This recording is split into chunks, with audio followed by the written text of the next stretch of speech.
Hi, everybody. This is Jimmy DeYoung, and welcome to Prophecy Today. We're going to be talking about how the political sets the stage for the prophetic to be fulfilled. David Dolan is our broadcast partner, headquartered in the city of Jerusalem, a longtime journalist from that center part of the world. And talking to David about the new government that will be formed by Benjamin Netanyahu in Israel. It indeed will have an impact on geopolitical activities across the world. Actually, we know that Syria has two operating chemical plants. They're believed to have a very large stockpile of sarin nerve gas and VX nerve gas, and, most importantly, the missiles, mostly provided by the former Soviet Union, that can deliver those to any place in Israel. So this is a threat. A nuclear program in Iran, of course, very ominous. Very much more likely, though, that a Netanyahu-led administration in Israel will take on that situation militarily, with or without the backing of the United States. It would be very difficult without that backing. We could see something in the next months or certainly a year or two to try to prevent them getting to that actual point. Thank you, David. And as we continue to watch the formation of this new Israeli government, we're going to be reminded of what the book of Revelation says in chapter 17 and verse 17. God will use world leaders to accomplish his will. You see, God established human government to set the stage in this world for his scenario in Bible prophecy to be fulfilled. And he uses these world leaders to do exactly that. This new Israeli government will be a part of that plan where God uses human government to bring about his will. In addition to the formation of the new Israeli government, this week we saw Secretary of State Hillary Clinton traveling throughout the Far East. When in Indonesia, she had some very interesting statements to say to the Muslim world. She has an open hand, and she wants the Muslims to unclench their fist and shake hands. This new administration in the United States wants a different relationship with the Muslim world. Bob Maginnis, who is headquartered in Washington, D.C., an advisor to our Defense Department, has some very interesting comments about how America should have a relationship or should not have a relationship with the Muslim world today.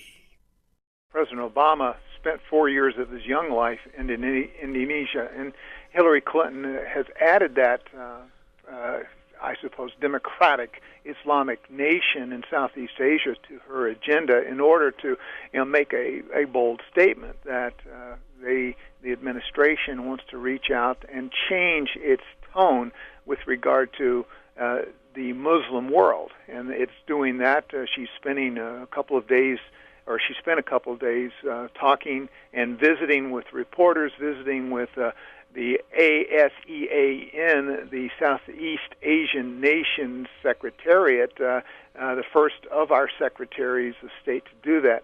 And then, of course, she left there and has visited South Korea and then China. And, of course, previous to that Indonesian trip, she was in Japan just working on the dialogue and, of course, trying to prepare for the renewal of the six-party talks with regard to the nuclear program of North Korea. That was Bob Maginnis from Washington, D.C. You know, the Bible talks about how the greatest army in the world will be formed in the last days. That's Joel chapter 2 and verse 2. This mighty army, the largest militia ever formed on the face of the earth, will go into Jerusalem and try to destroy the Jewish state of Israel. There is a coalition of nations coming together. Daniel chapter 11, Ezekiel 38, Psalm 83 talks about all of this, and the lowest common denominator in all of these nations coming to destroy Israel would be their Islamic faith. Well, we need to look also at the European Union as they come together. There is going to be a relationship with the European Union, which I believe, along with our broadcast partner, Dr. Rob Congdon, that the European Union is at least the infrastructure for the revived Roman Empire. Rob, you believe indeed that the European Union wants a closer relationship with the Middle East.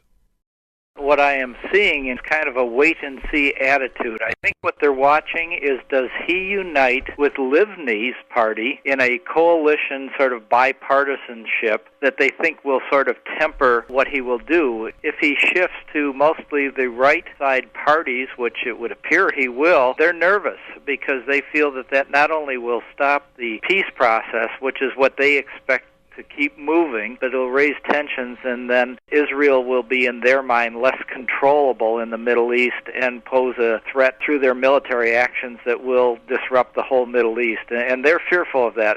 Before I let you go, Rob, talk to me about the financial crisis and how the European Union wants to have a global fix on this financial crisis, which plays into Bible prophecy.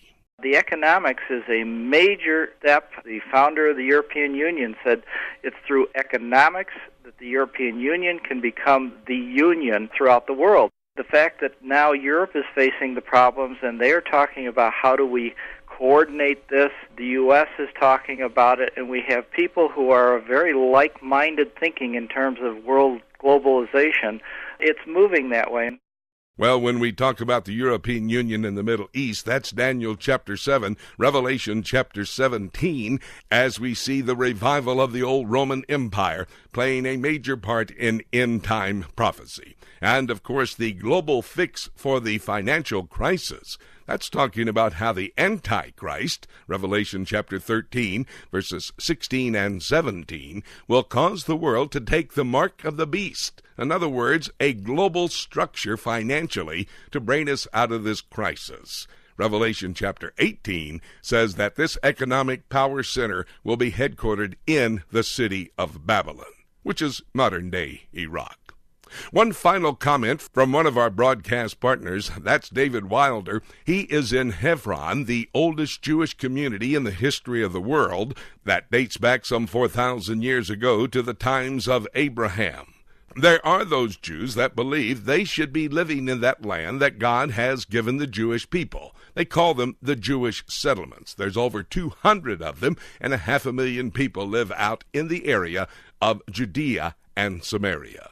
I asked David what he thought about this new Israeli government and how will it affect the biblical homeland of the Jewish people in those Jewish settlements. Tzipi Livni's policies, she says again and again, she's in favor of a two-state solution, tremendous territorial compromise, abandoning many areas within Eretz Yisrael, within Judea and Samaria, expelling residents from their homes, places like Hebron and throughout this area and up in the Sharon and Samaria region. Netanyahu has said he opposes this. The Labour Party has said that they want to speak about dividing Jerusalem. Netanyahu says that he opposes this.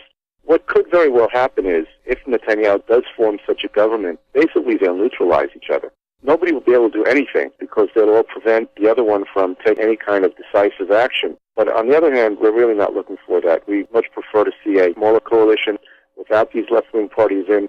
We've seen what Kadima has done. We've seen Barak. Barak was the one that gave the orders to throw us out of Beit Shalom, the peace house here in Hebron. And we'd be interested in seeing some new faces come in, people that more represent our beliefs and our policies. However, Israeli politics is such that you don't necessarily get what you want. All of our broadcast partners today, David Dolan, Bob Maginnis, Rob Congdon, and David Wilder, have brought information to the table to help us understand that current events seem to be setting the stage for all of these prophecies to be fulfilled. The next event in God's calendar of activities is the rapture of the church, when Jesus calls all of us who know Him as Lord and Savior to be with Him. And then every single prophecy that we've been talking about on this telecast today will be fulfilled. Now remember, the rapture is next. Are you prepared for that time? Do you know Jesus Christ is your Lord and Savior? You need to be prepared for the rapture of the church. It could happen at any moment. And having said that, there's basically nothing left for me to say, except let's keep looking up until